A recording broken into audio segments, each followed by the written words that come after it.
Welcome to JoyTube, where the truth comes alive. If you are new here, we appreciate you. Please subscribe to this channel and hit the notification button so that you don't miss out on this our Homeric journey. Today in our world, a lot is happening at the same time. People are going through so much that most times you can't explain to anyone. But then there is a God who cares about you and your affairs. In Jeremiah chapter 29 verse 11, "For I know the thoughts that I think toward you, says the Lord, thoughts of peace and not of evil, to give you a future and a hope." Life has a way of tossing us into storms we never saw coming.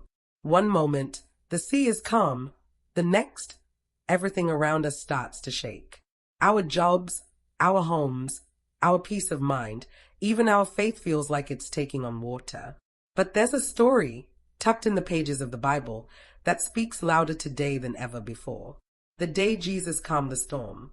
It happened on the Sea of Galilee.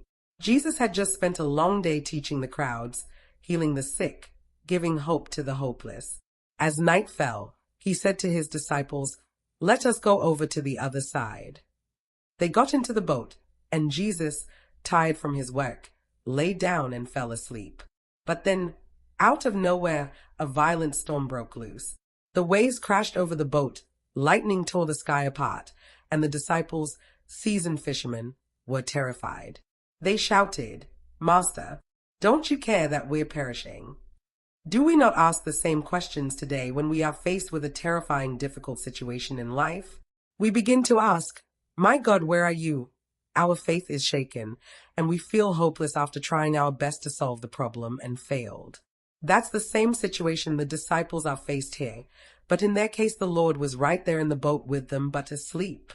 How? And through all of it, Jesus was asleep. Imagine that. The storm was raging, chaos all around, yet Jesus rested. The disciples did something that is remarkable and note-taking. They went to him and woke him up and said, "Master, don't you care that we're perishing?" Sometimes in our situation we think God sees what we are going through. Of course he does, but we have to cry to him for help. You need to invite him into your situation to help you out, because God does not impose anything on us. Even though he is our God, he made us free moral agents. Invite the Lord into your situations today and watch him solve it for you. When the disciples cried to the Lord, "Master, don't you care that we're perishing?" Jesus did not ignore them. He arose, calm, unshaken, with authority that silences the sea and stills the soul. He looked at the wind and waves and said three words that echo through time: "Peace, be still." And instantly, there was a great calm. The disciples whispered among themselves, "What manner of man is this, that even the wind and sea obey him?" The disciples marveled at manner of man the Lord is. What does this signify? Did they not understand who Jesus is? God in human body, the omnipotent God himself in the same boat with you. No storm nor wave can drown your boat with Jesus inside. Do you know the God you serve and what he is capable of doing? In Daniel chapter 11 verse 32, "Those who do wickedly against the covenant he shall corrupt with flattery. But the people who know their God shall be strong and carry out great exploits." My friend, this story isn't just about a storm on a sea. It's about the storms within us and around us today. The world is trembling. Wars, fear, loss, uncertainty, pain. Maybe your storm is a broken relationship. Maybe it's bills you can't pay. Maybe it's anxiety that won't let you rest. And maybe it feels like Jesus is asleep in your boat. But here's the truth, he's still there. His silence doesn't mean his absence. Sometimes the storm comes not to destroy us, but to reveal who's truly in control. When we cry out, like the disciples did, he rises in power. The waves still know his name.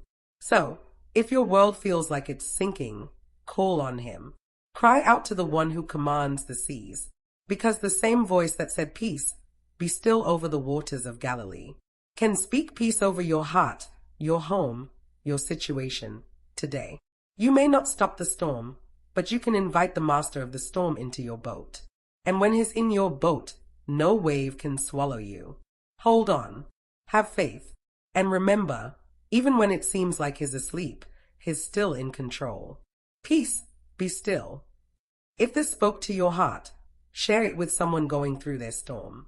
Let's flood the internet, not with fear, but with faith. And thanks for watching. See you in the next video.